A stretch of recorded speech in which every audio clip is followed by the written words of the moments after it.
Hello world, this is my project for the CS50 Introduction to Cybersecurity. My name is Adithya Goudagere. I am 17 years old. The date this is being recorded is on 25th February 2025. My EDX username is MaskBandit11 and my GitHub username is AdithyaG11. Now, the cyber attack that I went with was the Bybit attack. The reason I chose this was because, firstly, you know, the attack that happened kind of mostly resonated with all the concepts we learned in the course. And secondly, this was one of the biggest hacks to ever take place in the crypto world. So, without further ado, let's dive in. Bybit breach, a deep dive. On February 21st of 2025, hackers affiliated with North Korea were believed to have carried out a record-breaking 1.5 billion US dollars hack of crypto exchange Bybit. An attacker gained control of an Ethereum wallet and transferred around US $1.5 billion worth of holdings to an unidentified address. The hackers were able to exploit vulnerabilities in the exchange's cold wallet infrastructure, leading to this theft. Now let's look at a overview of this incident. Bybit's cold wallet system. So what you see on the picture is a cold wallet. What a cold wallet basically does is store your cryptocurrencies offline. Basically, it doesn't store them while it's connected to the internet, just stores them offline so that there's a reduced risk of getting hacked. But what happened was, even though the cold wallet was offline, there was a flaw in the cold wallet's um, smart contract logic. So the adversaries took advantage of this, hacked the cold wallet and then transferred a significant amount of Ethereum tokens to an unknown wallet address. Now, there were three main keys cybersecurity concepts involved in this. One is smart contract vulnerabilities, second is cryptographic weakness, and the third is lack of multi-layered security. Now, let's analyze this a little bit. So, firstly, the smart contract vulnerability. Now, what a smart contract is it is typically used to automate the execution of an agreement so that all participants can immediately be certain of the outcome without any intermediaries' involvement or time loss. Or in layman terms, it's a self-executing program that automates the actions required in a blockchain transaction.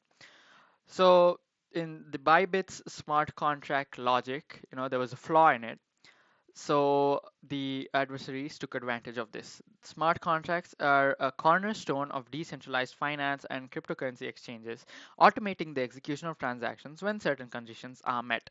However, they are also highly vulnerable to exploits if not properly validated. So what Bybit didn't do was properly validate its cold wallet system smart contract logic. If you remember or if you recall from the CS50, we know that any smart contract has to be properly audited before getting deployed so that um, it's not vulnerable to such attacks. But Bybit hadn't properly validated it. Now there was a flaw in it, so the adversaries gained access to the cold wallet and transfer their money. Now, secondly, was the cryptographic weakness. Cryptographic methods such as digital signatures and hashing play a crucial role in securing transactions. However, the breach revealed that Bybit's cryptographic mechanisms were insufficient as unauthorized signatures were able to bypass transaction validation. Bybit's failure to implement proper cryptographic validation in the smart contract allowed attackers to forge or manipulate transaction signatures, effectively bypassing the system's security. Now, a major flaw in this was because there was a weakness in the cryptographic signature validation process, which allowed the attackers to bypass security protocols. And the failure of Bybit's company to implement stronger cryptographic algorithms or multi-layered cryptographic checks for transaction validation also led to this attack.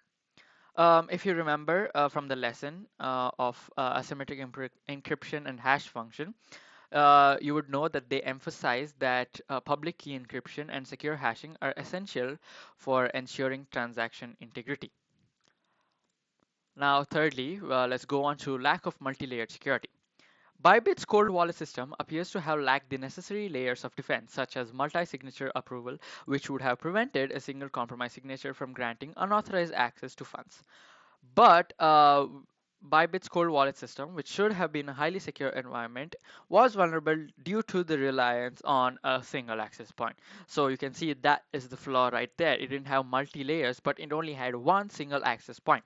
The attackers exploited this single vulnerability, emphasizing the need for multi-signature wallets and more stringent controls. Now, as I said, there was only a single access point, so this led to the attackers to easily bypass that and gain access. If you remember, CS50 goes into depth of the topic defense, where multiple layers of security are used to protect against various attack vectors. So they may be firewalls or intrusion detection systems or multi-factor authentication, but they are needed to ensure that there's a certain depth of security. Now let's go into the recommendations so that none of this happens again. Enhance smart contract auditing. Employ automated auditing tools such as Mythril or Slither and conduct through a thorough third-party reviews before deploying smart contracts to production. Implement continuous monitoring of smart contract behavior, ensuring any unusual or unauthorized actions trigger alerts for immediate investigation. Secondly, strengthen cryptographic validation. Again, use industry standard encryption methods such as RSA or ECDSA for transaction validation. Introduce cryptographic fallback mechanisms to catch signature manipulation or any unexpected behavior. Thirdly, multi-signature implementation. Implement multi-signature wallets to require multiple authorizations, unlike the single access point, so that they don't get compromised. And make use of hardware security modules or HSMs to protect key storage and ensure that signing operations occur in a secure, tamper-resistant environment. Fourthly, comprehensive network security. Deploy intrusion detection and prevention systems, IDS/IPS, to monitor network traffic. Implement firewalls to segment the cold wallet infrastructure from other internal systems, limiting the attack. Conduct regular penetration testing to identify vulnerabilities in the network defense. The penetration testing is also known as pen testing, if you recall. Establishing an incident response plan, IRP. Develop and regularly update an incident response plan that outlines clear steps for identifying, containing, and mitigating breaches. And train all the staff on incident response procedures to ensure that teams can respond effectively to potential cybersecurity events. So, in conclusion, the Bybit breach highlights critical lessons for securing cryptocurrency exchanges and financial systems, particularly when it comes to smart contract vulnerabilities, cryptographic weaknesses, and the importance of multi-layer security. By applying the cybersecurity best practices learned from Harvard CS50 Introduction to Cybersecurity, including rigorous smart contract auditing, encryption best practices, multi-signature implementation, and comprehensive network defense strategies, organizations can significantly reduce the likelihood of such incidents occurring in the future. This was my final project for CS50's Introduction to Cybersecurity. I would like to end this video with Professor David Malin's words. This then was CS50's Introduction to Cybersecurity, and this was CS50. Thank you.